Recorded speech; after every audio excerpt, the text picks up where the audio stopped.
त्याचा नेमका उद्देश काय आहे हे CID साहेबांशी, गुजर साहेबांशी माझी चर्चा झाली, वकील साहेबांशी चर्चा झाली. जो डाटा रिकवर झालेला आहे आणि जो डाटा दिसतोय तेच या केसमध्ये वापरला जाणार आहे असं लेखी लिहून दिलेलं आहे CID आणि वकील साहेबांनी. परंतु त्यांना त्यांचं काय जे म्हणणं आहे ते वेगळ्या शब्दात लिहून पाहिजे. परंतु तो विषय कोर्ट आणि जे IO आहेत, आपले जे वकील आहेत, ते त्याचं उत्तर देणार आहेत. परंतु प्रत्येक तारखेला काहीतरी खोडा काढून किंवा काहीतरी कशी तारीख पुढची, ही तारीख कशी टळेल याचा प्रयत्न चालू आहे. परंतु लवकरच या संदर्भात पुढच्या तारखेपर्यंत निर्णय घेतला जाईल. आरोपी विष्णू चाटो यांनी बँक व्यवहार आणि इतर व्यवहाराच्या अनुषंगाने जनरल पॉवर ऑफ अटर्नी देण्यात यावी अशी मागणी कोर्टाकडे केली. मुखत्यारपत्र कोणाला तरी देण्यात यावं किंवा बँक खाते व्यवहार हे सुरळीत करण्यात यावेत. आता गाडीचे हप्ते आणि इतर व्यवहारही थकलेले आहेत असा जो अर्ज आहे तो कोर्टाकडे केला. नाही, ते म्हणणं सगळं जे आपले वकील आहेत ते वकील साहेबांमार्फत देण्यात येईल.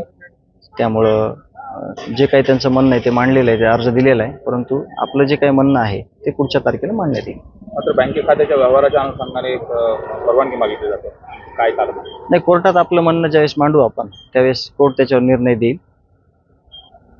नाही, त्याच्या बोलण्याकडे मी नाही जास्त लक्ष देत. कारण का हे निवडणूक कुणी लढवायला सांगितली, निवडणूक का लढवली जात आहे, याच्या सगळ्या प्रश्नाचं उत्तर हे मसाजोगचे स्वाभिमानी गावकरी ज्यांनी आत्तापर्यंत मला एकाच कोणा व्यक्तीनं नाही तर अख्ख्या महाराष्ट्राने, गाव आणि अख्ख्या महाराष्ट्रातल्या 18 पगड जातीच्या लोकांनी, संघर्ष योद्धे मनोजदादा, राजकीय नेते मंडळी, ह्या सगळ्यांनी साथ दिलेली आहे.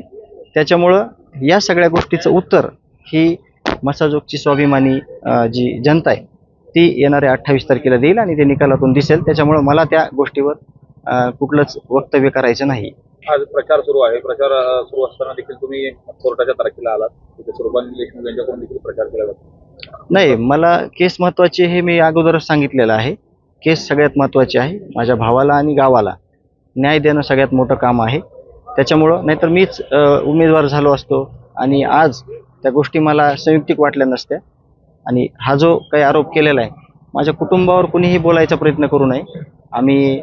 मला कालच वहिनीचा फोन आला होता लगेच की हे असं वक्तव्य कसं करू शकतात.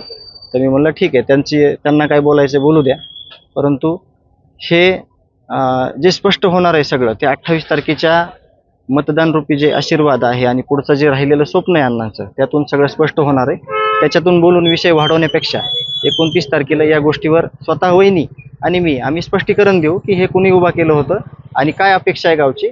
ज्या एका व्यक्तीनं, एका लोकप्रतिनिधीनं एका दलित बांधवासाठी आपला जीव द्याला, आहुती दिली प्राणाची, तर त्याचे काही हृदयात म्हणजे राहिलेले लोक असतील आणि ज्या लोकांनी ह्या सगळ्या गोष्टीला पुढं केलं ते लोक आम्हाला कधीही सोडणार नाहीत. आणि नक्कीच या सगळ्या प्रश्नांचं उत्तर आम्ही येणाऱ्या 29 तारखेला देऊ. असं पण म्हणले की नाही, मी त्या बैठकीला कुठले हजर राहायचा विषयच नाही. ज्यावेळेस ह्या मला महत्त्वाची केस आहे असं मी म्हणलो त्यावेळेस ते गावकरी आणि गावात सगळ्या म्हणजे भरपूर लोक असतात. त्याच्यामुळं मी त्याच्यात काही इंटरेस्टच घेतला नाही कुठल्या गोष्टीत. परंतु आता जे चाललंय किंवा जे होईल त्याचं उत्तर येणाऱ्या 8-10 दिवसातच लागणार आहे. त्याच्यामुळे त्याच्यावर आपण चर्चा करत बसणं हे चुकीचं आहे. जरी कुणी त्यांना वाटत असेल की ह्यांनी बैठक नाही घेतली तर ते घेऊ शकत होते, त्यांना दौंडी देता येत होती किंवा ते पण घेऊ शकत होते ना. त्यांनी का नाही घेतली, त्यांनी कोणाला विचारलं? मग असं मी विचारलं तर ते चुकीचं होईल. परंतु राजकारण हे दुय्यम स्थानी आहे.